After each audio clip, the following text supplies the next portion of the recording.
very much trained in history. So I can't promise that I will be able to answer every question you have, especially if you start asking questions about religious practice, where I'm honestly not trained, or philosophy.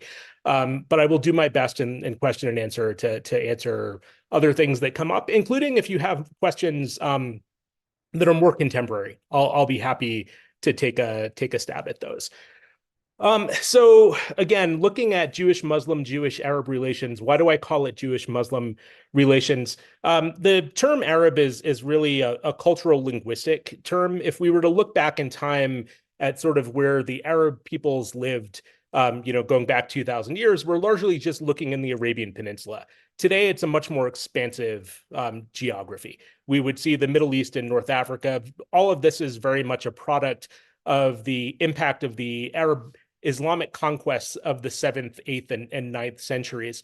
And so I think a lot of people today, when they talk about sort of Jewish-Arab relations in under early Islam, they're really largely often talking about Jewish-Muslim relations. I'll talk about sort of Jewish-Arab relations to a small extent in the 20th century, when you do have sort of majority Arab states get independence, or be on the road to independence. And in many instances there, it's not just run under, it's not run as an Islamic empire. These are modern, for the most part, modern secular states. So that's one way I would differentiate it. Now, how is the conversation framed today? That's the question I sort of want to start off with. I think when people think about Jewish-Muslim or Jewish-Arab history, they are very much influenced by the Israeli-Palestinian conflict and the broader Arab-Israeli conflict. So basically what we've been seeing, I would largely say since 1948, but maybe a little bit earlier than that. And when students come to my course, they often have this conception that, oh, these are two groups. Keep in mind, there are more than two groups, but these are two groups that have been fighting for thousands of years. So again, this kind of narrative is very much centered on the Israeli-Palestinian, Arab-Israeli, and I think maybe more recently, the Iranian-Israeli conflicts. That is, I would say that what we're talking about when people ask those kinds of questions, that's very much a product, again, of sort of post-1881, which is, I think, a lot of historians take as the beginning of the Zionist-Arab conflict, or 1948. I try to take a longer view, and I think, historians who work in my field try to take a much longer view, and we largely start in the 7th century. So we start with the rise of Islam in the Arabian Peninsula. But I also want to note, before I get to that, historians have had like sort of a way. There's been a way that the discussion about Muslim-Jewish and Jewish-Arab relations have developed in historical narratives, and these historical narratives were also influenced by sort of presentist ideas, but these go back to the mid-19th century. So, and this is the way I always start my Jews in the Islamic World course, sort of how has the field been constructed? The field of sort of Muslim-Jewish relations was constructed in the mid-19th century by German Jewish scholars who had knowledge of Arabic, they had knowledge of Hebrew, they had knowledge of other languages associated with the Middle East, and they were, studying early Islamic history and Jewish history in the early Islamic Empire. And some of these scholars in the mid-19th century developed the historical narrative of a Jewish golden age during early Islam, and there were sort of multiple areas where this could apply to. So this could apply to Al-Andalus, so the Iberian Peninsula in the 10th century. It could apply to the Abbasid Empire centered in Baghdad in the 8th, 9th, and 10th centuries. It could possibly even expand to the Fatimid Empire with its capital in Cairo in the 10th and the 11th centuries. The idea was that Jews and Muslims and also Christians had lived together, not totally equally, but in more or less as equals.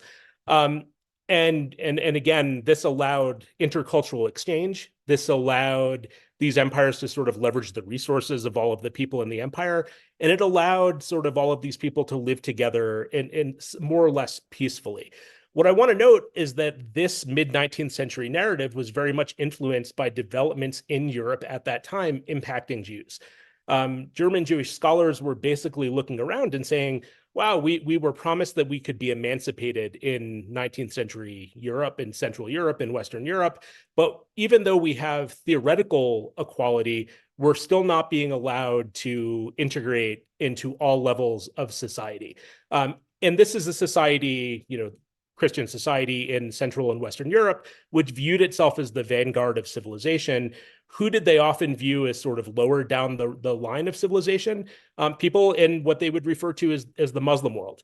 And so Jewish scholars, in a sense, like looked back at Jewish history in the Islamic world and idealized it as a way to criticize the society they were living in the mid-19th century in Christian Europe, if that makes sense. And so, again, this is the way that presentist sort of events influenced the way that a historical field developed. The field continued to develop over the course of the 19th and the early 20th century, and there are a couple other developments that I just want to touch on. In the early to more the mid 20th century, many Arab historians, both Muslim and Christian, and occasionally Jewish, picked up on this narrative and used it in a sense as a weapon against the early Zionist movement, saying that, look, Jewish-Muslim relations were great historically. Why are they sort of declining now? Well, the answer is Zionism. Zionism has upended this sort of period of great relations between these different groups of people. After the creation of Israel, there's sort of like a third phase of historiography that pops up in response to the second one, which was largely, contributed by Israeli Jewish scholars, but scholars elsewhere around the world, which posited that no, in fact, things in the Jewish life under Islamic rule was very bad.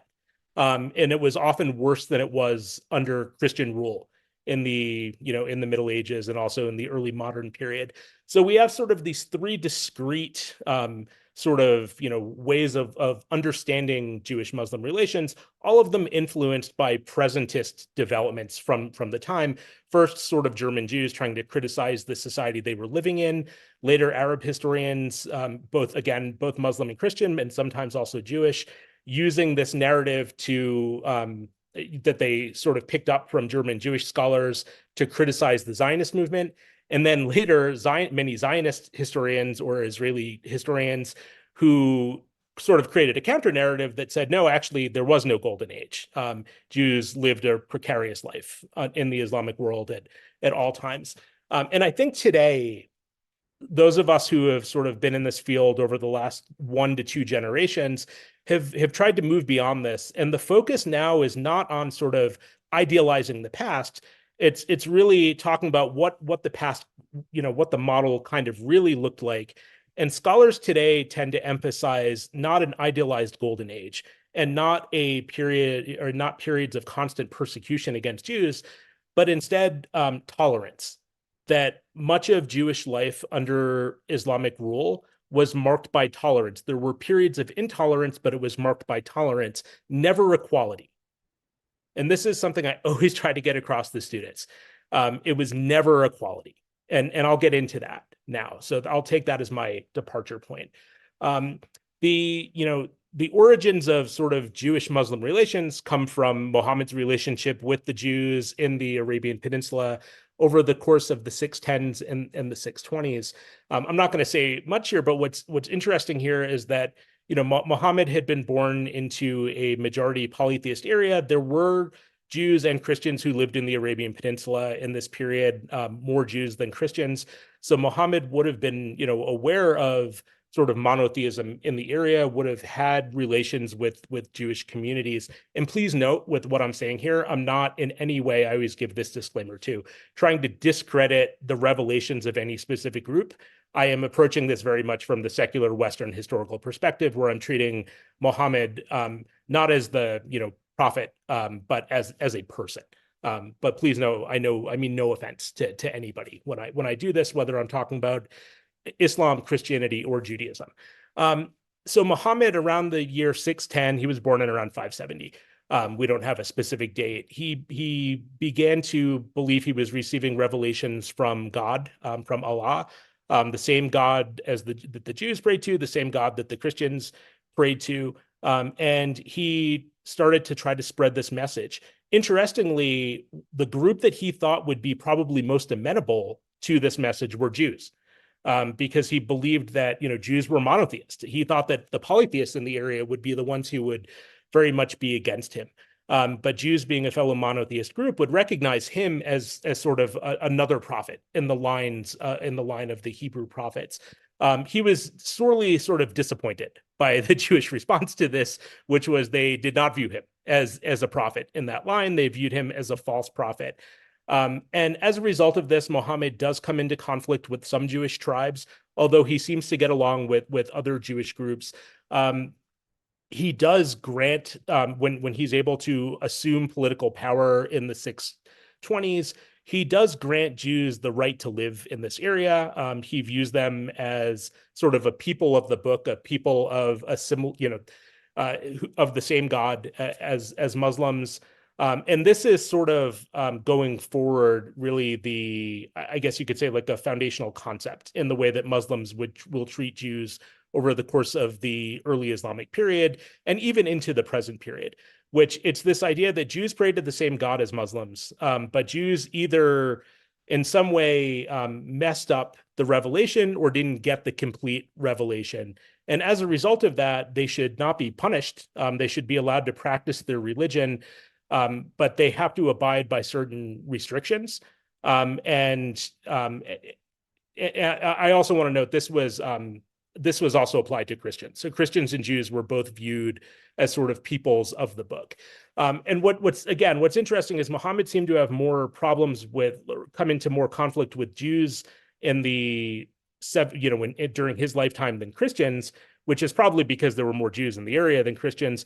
But if we look at early Islamic history, early Islamic empires had far more problems with Christians because they were fighting against Christian empires than they had with Jews. And so let me now just move on a little, moving a little forward to sort of the generation or two after Muhammad's death. So Muhammad dies in 632. I think you could say his main political, the main thing that he, or contribution was that he politically united the tribes of the Arabian Peninsula. And he also obviously spread this form of monotheism, Islam, throughout the Arabian Peninsula, which in some ways kind of draws the Arabian Peninsula into this broader world of late antiquity, which I don't really have time to go into here. But Muhammad, during his lifetime, didn't conquer beyond that. His groups didn't conquer beyond that. It's really the generation after Muhammad's death in 632, so from around 632 to 661, that sees the significant Arab-Islamic conquests. During this period, the Arab Muslim armies coming out of the Arabian Peninsula captured the entire Sassanid Empire. This was the final sort of Persian Empire of antiquity. Basically, if you look at a map, it's similar, not exact, but similar to like a map of Iran today. They also conquered half of the Eastern Roman Empire. So they conquered the parts of the Eastern Roman Empire that are today in Eastern North Africa and also in Western Asia. The only parts of the Eastern Roman Empire that survived were in the Balkans and also in Anatolia, so near modern-day Turkey. So the Eastern Roman Empire survives, but the Sassanid Empire does not survive. So what's the significance of this? Well, the significance is 90% of the world's Jewish population lived either in the Eastern Roman Empire or the Sassanid Empire. So roughly, scholars think, we don't have accurate census numbers, but by the time you get to around the year 660 to 670, roughly 90% of the world's Jewish population lived under Islamic rule. And the early Islamic Empire, whether we're talking about sort of the Rashidun period, the four caliphs who succeed Muhammad, or the Umayyad period that replaces that shortly thereafter, Muslims are the vast minority in this empire, maybe making up 2 to 3% of the overall population. And they have to find ways to sort of like ensure that they could have decent relations with the conquered peoples who are predominantly Christian, with also significant populations of Zoroastrians, Jews, and in the eastern part also Buddhists. And so these early Muslims look back to sort of like, the Quran, which is the revelation to Muhammad, which is published in print in the generation after Muhammad's death. but they also look to the hadiths, the doings and the sayings of Muhammad. And these become part of the foundations for how Jews and Christians will be treated under the early Islamic Empire. And again, what we start seeing is that there is this sense that Jews and Christians, but I'm focusing here on Jews, need to be tolerated. They should be allowed to practice their religion, but there have to be restrictions. So Jews and Christians, but again, I'll just focusing on Jews. Jews had to pay a tax known as the jizya, so it's sort of a community poll tax. They were not allowed to serve in the military. They were never allowed to be in a position of governmental authority over Muslims. Theoretically, we know that this is violated in practice all the time in this period. They are not allowed to repair or build new synagogues. Christians aren't allowed to do this as well. And these are just some of the restrictions. I won't go through all of them. And in return for that, Jews are allowed to practice their religion, and Jewish religious leaders are allowed to have basically full autonomy within their communities in terms of sort of running courts and controlling Jewish religious observance and regular Jewish life. And so the restrictions are pretty significant, but what I want to point out is that in Islamic law, the way it comes to be developed, Jews and also Christians have a specific place there. And we don't always see this in if we looked at sort of Christian kingdoms in this period in Western and Eastern Europe, we don't see something similar. Jews often exist at sort of the whim of the monarch. Whereas in Islamic law, as it develops, especially as it becomes decentralized and different sort of religious not rulers, but religious clerics, sort of based on the authority of their own knowledge, develop their own followers, Jews have a protected place within Islamic law. So even when certain Islamic rulers or Muslim rulers persecute Jews, they are viewed often as bad Muslims if they did this, if Jews had not violated any of the agreements that they had entered into. So Jews, again, do have, in a sense, a protected status in early Islam. But I, again, don't want to belabor this. I know I have a lot to cover. Jewish life under the early Islamic empires, whether we're talking about the Umayyads, who last from 660 to 750, the Abbasids, who effectively have secular control from around 750 to 900, or the Fatimids, who exist from around 900 to into the 1100s. I'll skip all of the exact dates. Jews tend to do pretty well in all of these three main dynastic empires. And what we often see in the early Islamic period is that if you have an empire that is doing well, that is confident, then the groups in there who are from the non-dominant groups, so here Christians and Jews especially, tend to do pretty well also. What I also want to say is that some of the key capital cities we see built or cities converted into capital cities in these periods, Baghdad built in the 770s to be the capital of the new Abbasid Empire. Cairo built in 969 to be the capital of the Fatimid Empire. Cordoba turned into the capital of the Second Umayyad Empire in the 10th century in Al-Andalus. All of these main cities are cities of Muslim rule, and Muslim, they're Muslim imperial centers. They're also key centers of Muslim learning, but they are also the key centers of Jewish learning. So Baghdad in the 8th and 9th centuries was the key center of Jewish religious learning. It's in Baghdad where we see Saadia Gaon, who's a rabbi in the late 9th and early 10th century, who starts writing in Judeo-Arabic, which is Arabic in a Hebrew script. We see him engaging with Muslim theologians in, I don't know if I want to say debate, but at least intercultural dialogue. And we see this in Cordoba as well, and we see this in Cairo. So again, all of these key areas that were key Muslim centers were also key Jewish centers. What's also interesting, Baghdad is built in the 770s. Cairo is built in the 960s. These cities come to have synagogues, which show us that Muslims often violated their own sort of understanding of Islamic law in order to ensure that these protected groups are accommodated. Right? Like if a city is newly built, there shouldn't be a new synagogue there because under the understanding that you could never rebuild, repair, or build a new synagogue, they shouldn't be allowed to do that. But what we often see are that these early Islamic empires put much more value on accommodation over supremacy. That said, Islam was recognized as the only religion that could be practiced publicly. Muslims were viewed as the top strata of society. And when I talk about Muslims, and even when I'm talking about Christians and Jews, I'm really talking about men. We're talking about Muslim men were at the top of society. Jewish and Christian men were below them. So they had status in society, but they were not equals. Again, I want to go back to this. They were tolerated. And there could be backlash. There could be pushback. And I could show you a couple examples, but the best example of this happens in my view, happens in the 11th century in Al-Andalus, so in the Iberian Peninsula. They're in the Kingdom of Granada during the Taifa period. This is the period after the Cordoban Caliphate had fallen. There were different city-states ruled by Muslim leaders who were sort of fighting it out for supremacy in Al-Andalus. This opened the door for not just Muslims, but Christians and Jews who had real talent, whether that was artistic talent, it was bureaucratic talent, or even military talent, to rise up the ranks. One such family, the Ibn Nagrela family, rises up the ranks in Granada in the early 11th century. Samuel ibn Nagrela becomes the vizier, so he becomes the key advisor to the court of Granada. This is, again, in violation of Islamic law, but he was recognized as an extremely intelligent person. He also apparently, this may be apocryphal, at one point became the leader of the military, which is a major violation of Islamic law.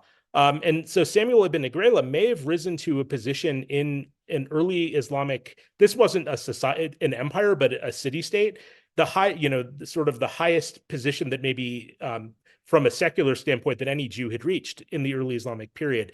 And he did pass that position on to his son, Joseph ibn Nagrela. So Joseph also sort of like advisor at court, really respected person.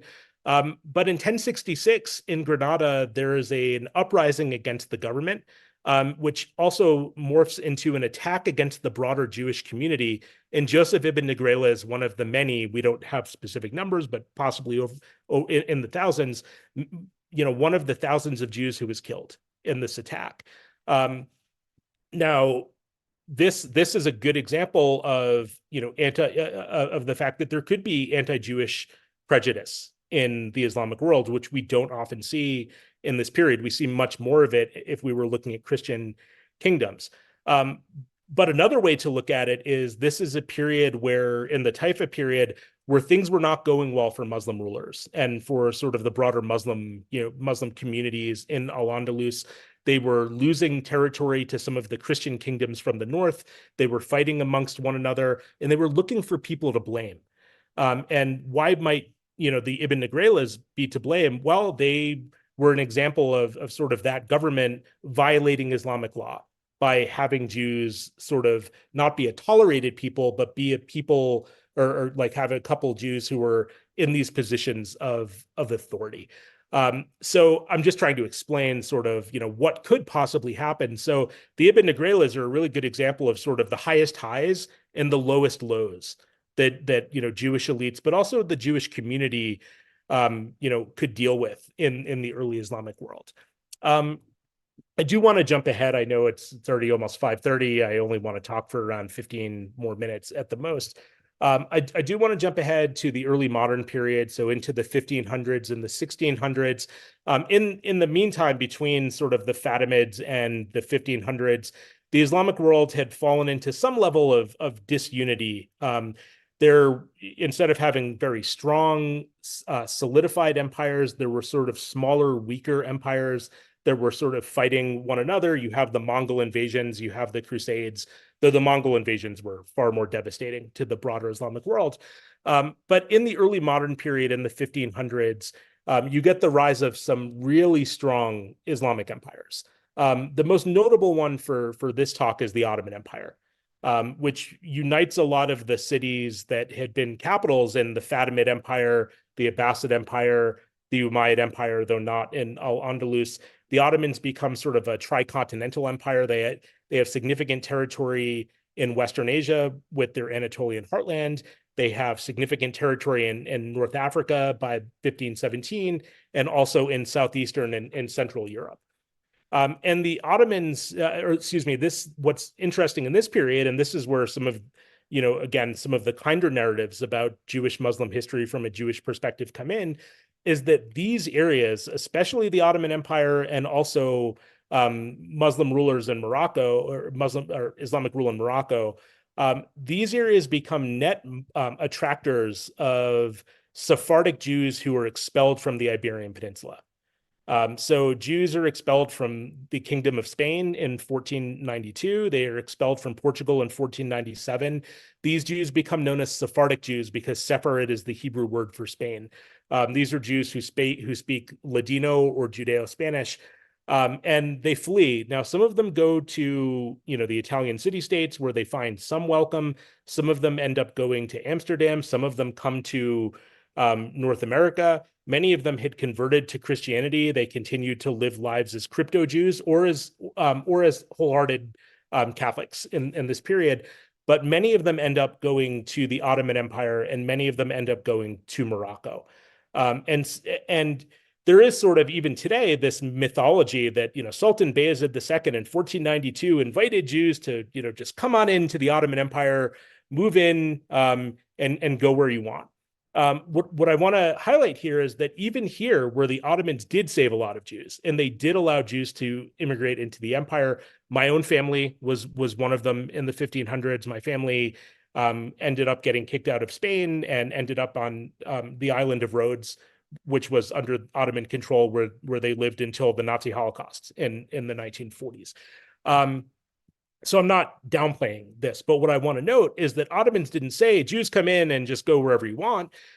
They tried to direct Jews to where they thought, areas where they wanted to resettle certain groups of people, or where they thought Jews could make a key economic contribution. And Bayezid II apparently was very upset that Jews were building synagogues wherever they moved, and at one point even threatened to dismantle some of the synagogues. So what I want to highlight is, yes, the Ottoman Empire, did welcome Jews, but it was a conditional welcome. It was a welcome that you are welcome to come here, but you have to go where we tell you to go.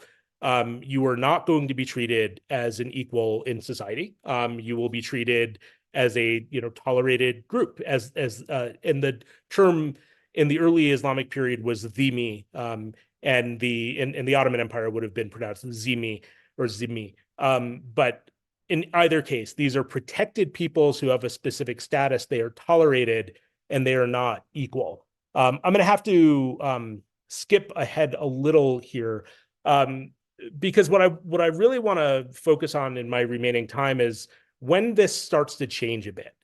And the period where this really starts to change is the middle of the 19th century. In the Ottoman Empire, to an extent in what we now call Iran, it was ruled by the Qajar Empire, but also North Africa. And in the from the mid-19th century to the early 20th century, what we see by this point are the Islamic, really the only strong Islamic empire left is the Ottoman Empire. The Ottoman Empire, still controls a decent amount of territory, but is losing ground economically, militarily, technologically, and even in terms of population to rising European powers who are slowly taking over parts of it. And they're also losing territory to some of these new nascent nationalist movements that are popping up in Southeastern Europe and Southern Europe. And these groups, the Ottomans specifically, it very much influenced also by Muhammad Ali's rule in Egypt in the early 19th century. They start to try to centralize and modernize their economies, their infrastructures, and their educational systems. And they do this to try to catch, from their perspective, to sort of catch up with, Western, Central, and even Eastern European powers like the Russian Empire. And it's during this period, and I'm grossly simplifying this, and I have to say that because I know this is being recorded, so I don't want someone to think that I think I can explain all of this in a couple of minutes. What we see in the Ottoman Empire in the 1850s is, for the first time, we saw this to an extent with the Mughal Empire in India, but I'm not going to talk about that, and it really didn't impact Jews quite so much because there were far fewer Jews. But the Ottomans do away with this idea of dhimmi status. So they do away with the idea that Jews and Christians have to be protected peoples. And so from the 1850s onward, it's not perfect, but we do have this sense in the Ottoman Empire that all men, if you're Muslim, if you're Christian, or you're Jewish, should theoretically be considered, could theoretically be considered equal and should have the same opportunities. Jews and Christians should be allowed to serve in the government. They should be allowed to serve in the military. They should be allowed to attend the new public schools that are being set up. That doesn't always happen in practice, but in theory, that was the case. And what we see over the course of the next couple decades is a new ideology in the Ottoman Empire known as Ottomanism. The idea that it doesn't matter if you're Muslim, Christian, or Jewish. What matters is that you're Ottoman. And here again, we're largely talking about men. The idea of of adopting this ideology of Ottomanism would be to sort of preempt, especially Christians, from trying to from being attracted to some of these new nationalist movements that were popping up in this area. But what I want to point out is this new openness to this idea of equality did create some opportunities for certain Jews and Christians, especially upwardly mobile Jews and Christians, to start to hope that they could better integrate into broader Ottoman society, not just as tolerated people, but as equals. Around this same time, though, you have other things going on. You have Christian missionaries setting up schools in the region, in some cases trying to convert Muslims, though the Ottomans cracked down on that. In other cases, trying to convert Jews or even Christians practicing different forms of Christianity to the missionaries' preferred forms of Christianity. You have, and this is my own research, you have international Jewish, almost like NGOs, most notably the Alliance, which is the one I study, but also the Anglo-Jewish Association, setting up modern secular schools for Jewish communities throughout the region. You also have overt European imperialism, especially in North Africa, in this period, where European powers come in and in some instances literally take over some of these countries. And so at the same time, Jews and Christians are having sort of more of this opportunity to maybe dream of a more equal future. There is also a lot of disruption in the region. And there's a lot of antipathy on the part of many Muslims in the region and also the government towards some of these foreign groups that are coming in, certainly towards overt imperialism, but also towards the missionaries.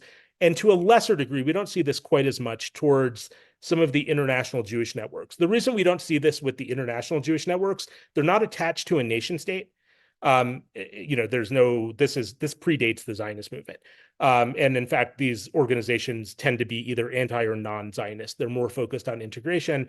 But the Jewish groups are not focused on conversion. They don't want to convert other people to Judaism. They're just, from their perspective, trying to uplift or, in their sort of like Orientalist terms, regenerate the Jewish communities who in the past had been great and now have fallen into bad times. And their idea was, we're going to lift them back up to where they should be, and they can follow our sort of examples as secular, elite, forward-thinking Western and Central Europeans. And so, again, it looks like a period of opportunity, and maybe it would have been. It's unclear.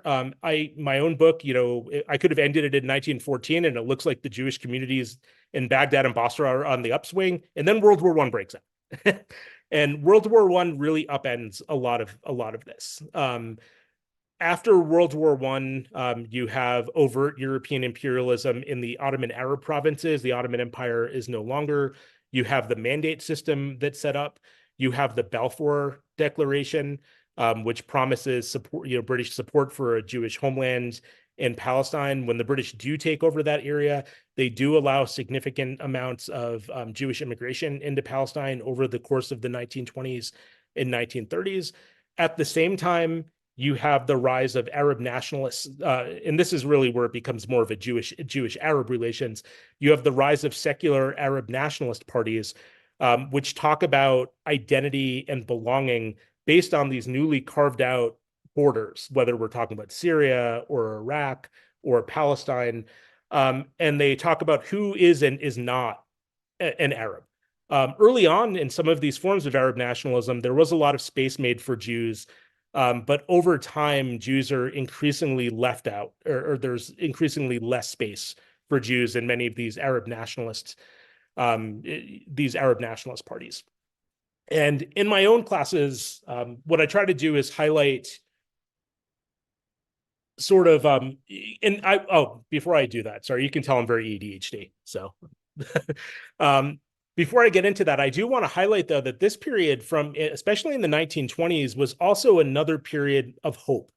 There had been this great rupture, but there was still this idea that maybe, Jews could make their peace with this new world, with these new borders, and better integrate into these societies as citizens of these individual nations. A good example of that is Iraq, which again is the focus of my book.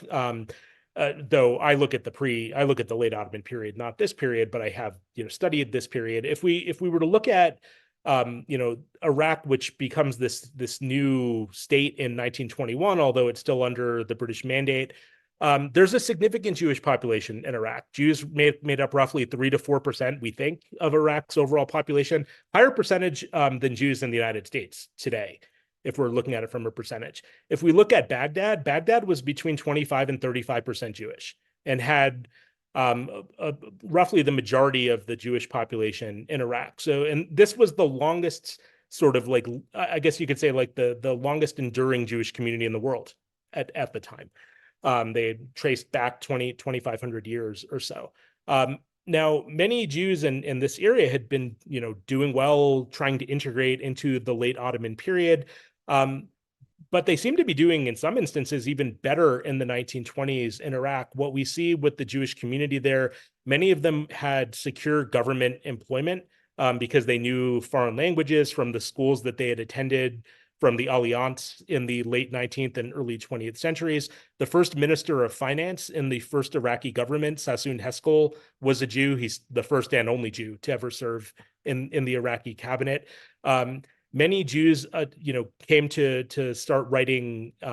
Many of them had already written publicly in Arabic, but we see the beginning of a Jewish press in Arabic. We have Jewish newspapers that pop up. Jews begin to write short stories in Arabic. They start to profess their identity with Iraqi Arab nationalism. And so again, if we look at the 1920s, it's sometimes referred to as a golden age for Iraqi Jewish history. Jews look like they're doing well. But this changes a bit in the 1930s, and then it changes pretty significantly in the early 1940s. In the 1930s, after the state had been in existence for a little over a decade, many Jews who worked in the public service found themselves summarily dismissed from their work so they could make space for Iraqi Arab Muslims who were unemployed, who needed work, and the state was trying to ensure their own stability by, in a sense, sacrificing their Jewish population to ensure the success, or at least the I don't know if success is the right word here, but at least the employment of of the majority of the population. We also start to see protests pop up in Iraq against Zionism in Palestine. One thing sort of had nothing to do with the other. The vast majority of Jews who lived in Iraq wanted nothing to do with Zionism. They were not sort of like they weren't necessarily an anti-Zionist group, but they weren't a pro-Zionist group. They viewed their past and present and future in Iraq.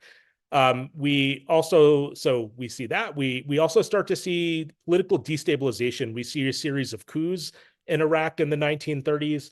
And so we see sort of like the loss of some parts of civil society, curtailment of some freedoms in society. And we also see a lot of resentment against the British. Part of this was because of just the anti-colonial past. Part of this was linked to Nazi propaganda that starts spreading in the region in the 1930s. And what we see over the course of the 1930s is, in some of these Iraqi Arab nationalist movements, less space is made for Jews. And in some instances, some of these Iraqi nationalist groups are very much anti-Jewish and anti-Semitic. So we see sort of anti-Semitism bleed into this area from Europe. In some instances, largely as a result of Nazi propaganda.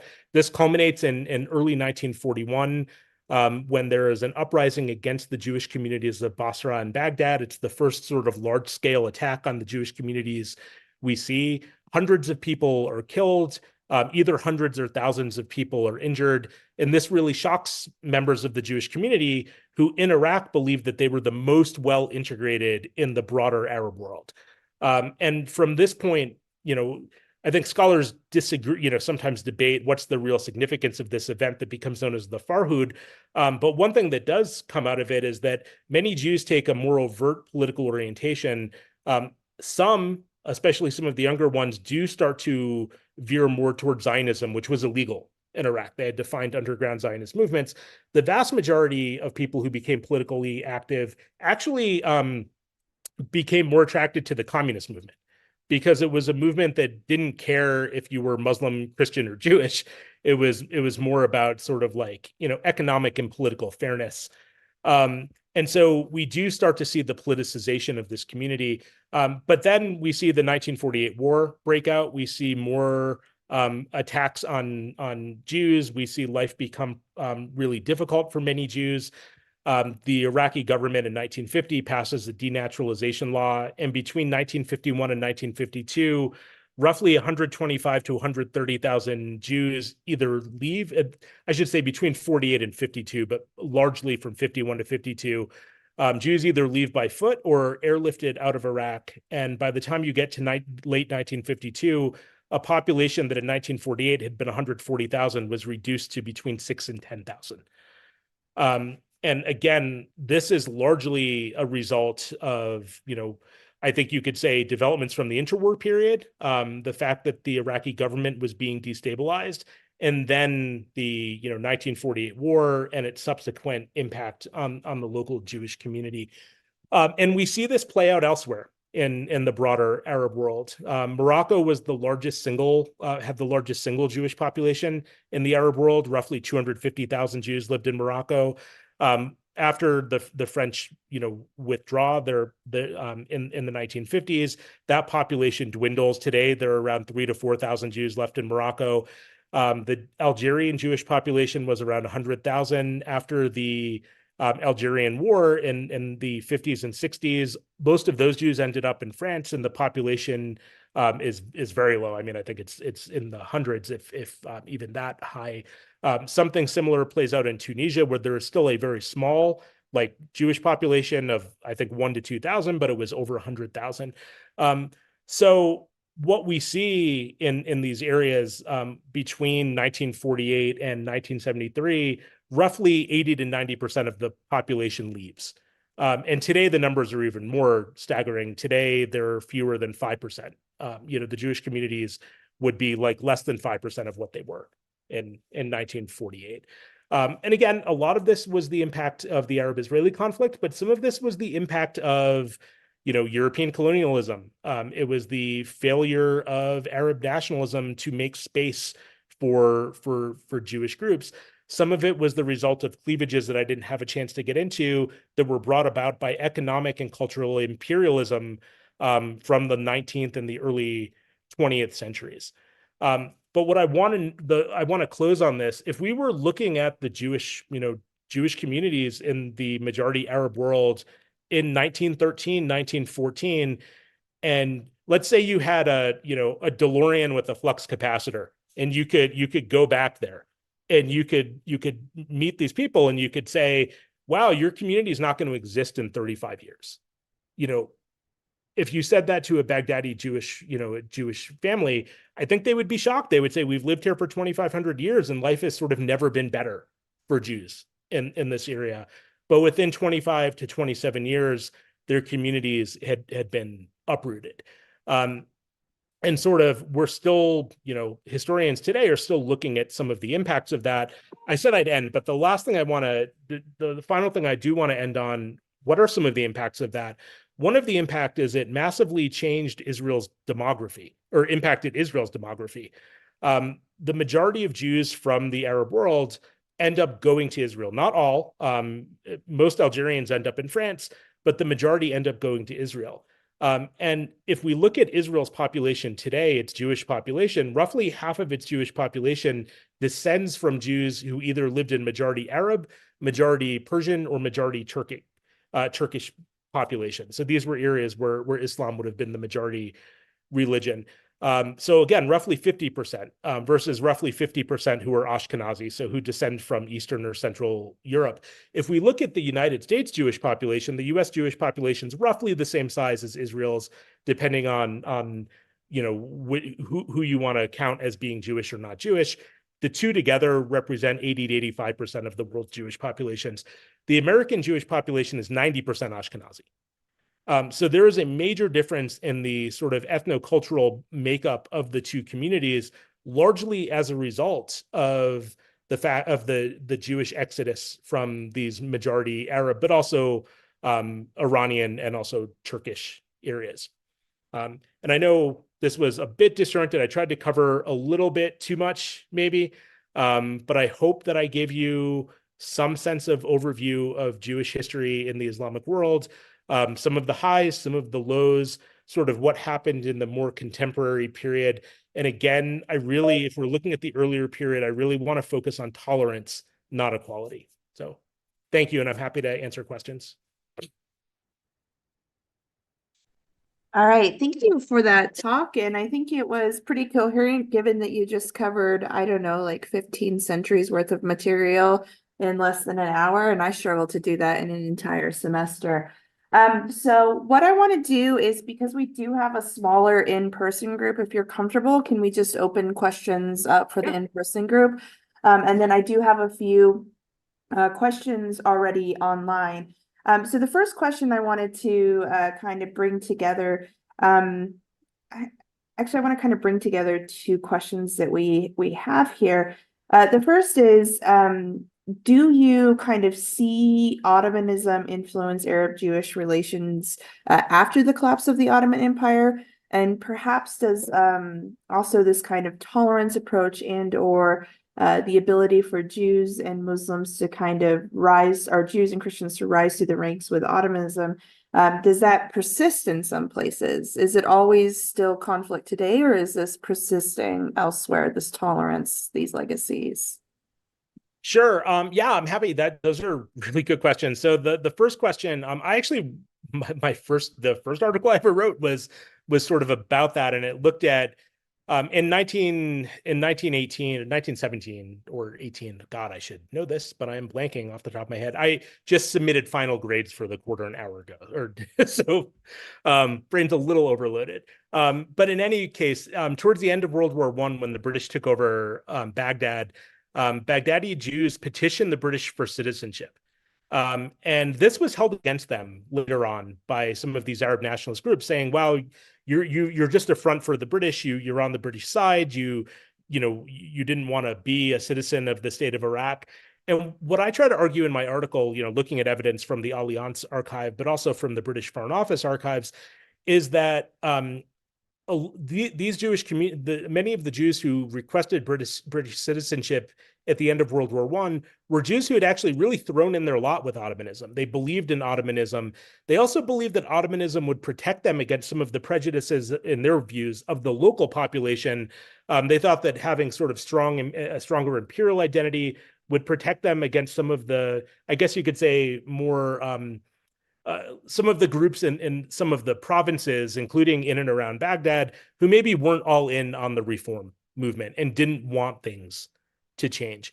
And so what I highlight in that article is the reason they petitioned the British for citizenship isn't because they didn't want to live in the area, that they didn't want to integrate. It's that they had really high expectations that were unmet in the late Ottoman period, especially during World War I, which is something I didn't talk about. During the Ottoman war effort, not just Jews, but here I'm only talking about Jews, the Jewish communities in Baghdad, in Mosul, and if we're looking at Iraq, the British took over Basra early on. But they were basically living through hell. They had land expropriated from them. Their schools were closed. And so, this government that they had, talked about this identity that they had adopted was effectively rejected, not by them, but by the government during World War I. And so many sort of looked to the British as a potential savior after that. That said, the British deny them citizenship, and over the course of the 1920s, again, the same group of people very, very quickly make their peace with the new state. They want to integrate into the new state. They work for many of them get jobs for the state government. Members of the Jewish community rush to adopt Arabic as their sort of not sole language, but as their sole public language. Before would have been sort of Arabic or Ottoman Turkish or Hebrew as well, or Judeo-Arabic, and many of them really try to adopt the dominant dialect of Arabic, and they go out of their way to demonstrate that they want to integrate into society. Amber, do you mind repeating the second part of that question? So yeah, the second part was really, is it always conflict today? Because often especially right now, what we're hearing about is Israeli-Palestinian conflict. We've heard a lot about anti-Semitism in the contemporary Middle East, but is there still coexistence and tolerance in some places in the Middle East? And where might those places be? Sure. And I mean, unfortunately, there aren't many places in the Middle East outside of Israel where you still have like a strong functioning Jewish community. For example, in Baghdad, I think the last wedding took place in the early 80s. I think the last bar mitzvah was in the early 80s or late 1970s. But we do see this level of tolerance where we see Jewish populations in Tunisia, in Morocco. I will also note, and it's not perfect, so please don't accuse me of propaganda here. You could see this in Tehran. You could also see this in Istanbul, where there are still active Jewish communities where Jews are able to practice their religion. They're able to go to work, live their lives. And in some cases, it's obviously not perfect, but I would say that in that sense, some of the tolerance continues. But it's if we're looking at Jewish communities in majority Muslim places, there are areas there are far fewer than there were in the 1940s. And then if we look at Israel, which I'm not necessarily going to go into here, but the situation is almost reversed, where it's an area where Israeli Jews have political power. Obviously, there are Israeli Arabs who are in the Israeli Knesset. There are Israeli Arabs who serve as doctors, some who serve in the military. But if we are looking at that state, I mean, much of the state infrastructure is set up, I think, to favor Jews over non-Jews.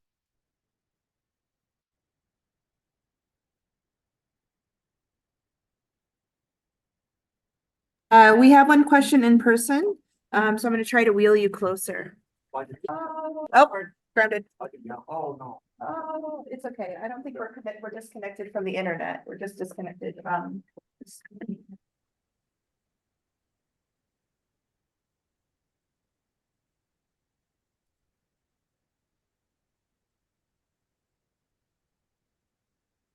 right. I can speak to you, Amber. Yeah. Just broke the umbilical cord, so we're fixed now.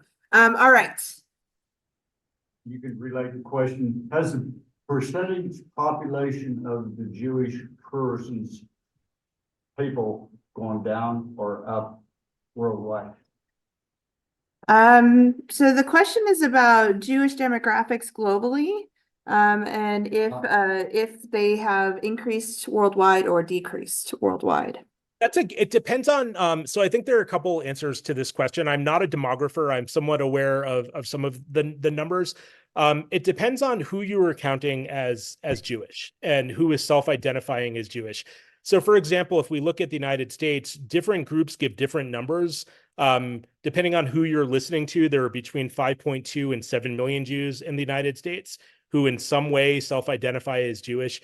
If you include people, though, who maybe had one grandparent who is Jewish, my guess is the number would be closer to 10 million or maybe even over that.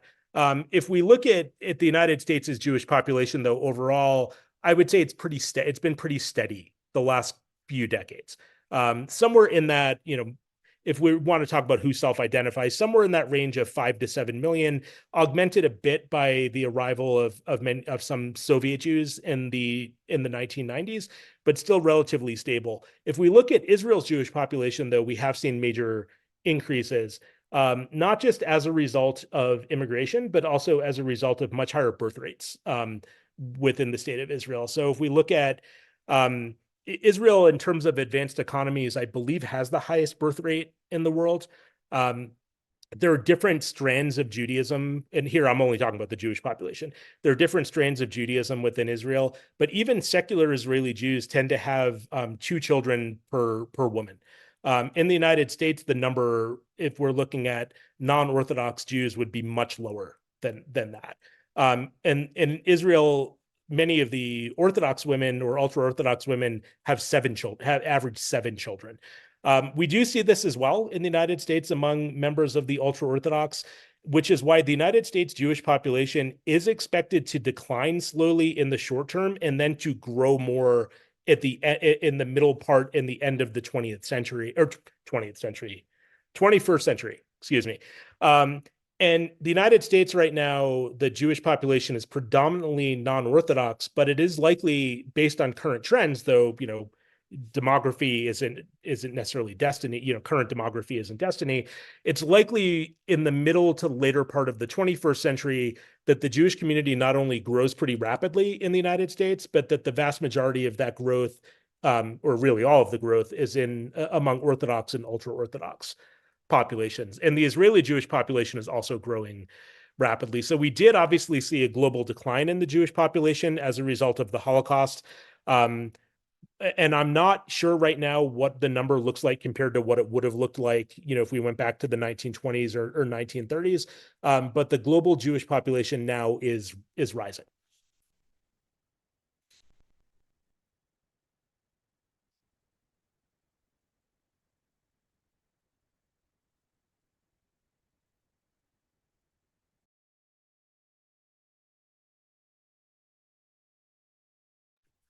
So we have a question about Islamic law and what was the part that made it so that the building of Christian and Jewish buildings was banned?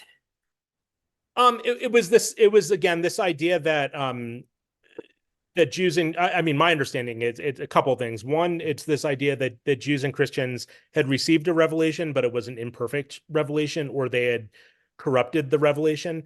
And so they deserve to be able to practice their religion, but they shouldn't do it publicly. And that Muslims were the ones who had the complete revelation. They had the correct revelation. And so it should be clear that they were the ones who were dominant in society. And I think this is moving a little beyond Islamic law, but I think that this goes back, what I'm about to say has to do with sort of societies where there are very low levels of literacy, like we would have seen in the pre-modern period. How do you much lower levels of technology? How do you communicate who's in charge, especially in areas where the ruling group is not in the majority? You do that through architecture. You do that through monumental building. And so, one argument I think that could be made is that by telling Jews and Christians they couldn't, rebuild or repair their houses of worship, those houses of worship would fall into disrepair. Whereas you would see like newer or gleaming mosques. And you would have this sense of who is in charge, who is doing well, and maybe who is not in charge and who is doing less well. We see this with the construction of the Dome of the Rock as well in Jerusalem in the 690s under the Umayyad Caliphate. The Dome of the Rock, built on over the ruins of the Second Temple, larger than the Church of the Holy Sepulchre. It towers over those Christian and Jewish buildings. I don't know how many people have been to Jerusalem, but it's still, it's an amazing. If you look at the old city, the Dome of the Rock really rises up there. And this was a time when Jews and Christians would have been the majority of the population, especially Christians. So the construction of the Dome of the Rock would have sort of announced to a mostly illiterate population that wasn't getting regular news updates from other parts of the empire who was in charge, who was the new authority, and which empire you were living in. Do we have any other in person? Nobody else does. I got one more. Oh, I've got one online real quick. I'm gonna ask. So one of the questions that we have online is about the role of British imperial tinkering and perhaps post-World War I agreements. So just in case anyone is unfamiliar in the audience, would you mind kind of telling us a little bit about Sykes-Picot, about the Balfour Declaration, and about kind of the construction of conflict between those two by British imperial powers? Yeah, so there's a lot here. This is a great question. And there's even more beyond that, because there's the Hussein McMahon correspondence, which predates the Sykes-Picot Agreement. So the Hussein McMahon correspondence between the High Commissioner of Egypt and the Hussein family in Mecca, and ultimately two of the sons came to rule in Iraq and in Jordan afterwards. But the McMahon-Hussein correspondence was basically like the Hussein family reached out to the British, offering to help create an Arab revolt against the Ottoman Empire in its Arab provinces, in return for a promise of like Arab sovereignty, like basically an Arab superstate in the former Ottoman, or what would become the former Ottoman provinces at the end of the war, under the control of the Hussein family. So that was one sort of agreement that the British entered into. They then entered into the Sykes-Picot Agreement with the French in 1916, which was basically the two powers were promising or trying to divide up what the Ottoman Arab world amongst themselves. Part of what was going on here, the French war effort was really struggling. The British were trying to sort of throw them a bone to keep their spirits up, help motivate them, even though the British were the ones who were, who had more power during World War I. Shortly thereafter, you have the Balfour Declaration, where the British promise a Jewish national homeland and to support it in Palestine after World War I. The British enter into all these agreements without controlling this territory, I should note, but they do come to control of the territory. The Sykes-Picot Agreement contradicts the Hussein McMahon correspondence. The Balfour Declaration contradicts the Hussein McMahon correspondence. And according to the French understanding, also contradicted the Sykes-Picot Agreement, because the French for a period thought that they were going to get Palestine. So how does this play out after the war? It's really a combination of Sykes-Picot and Balfour that is put into place. The British and the French divide the area up into 4 mandates, eventually 5, because Transjordan's carved out of Palestine. The British are in control of Palestine, Transjordan, and Iraq. The British get what was known as Greater Syria. They carve out a slightly majority Christian state known as Lebanon out of that area. The other one is Syria. Faisal Hussein, who was the Sharif's son, who was the leader in Mecca's son, he ends up taking over Syria for a short period of time, and then the French kick him out. The British give him Iraq afterwards, and the British bring in his brother Abdullah to rule over Jordan. So that's a really quick explanation of what happened. Now, how does it influence things?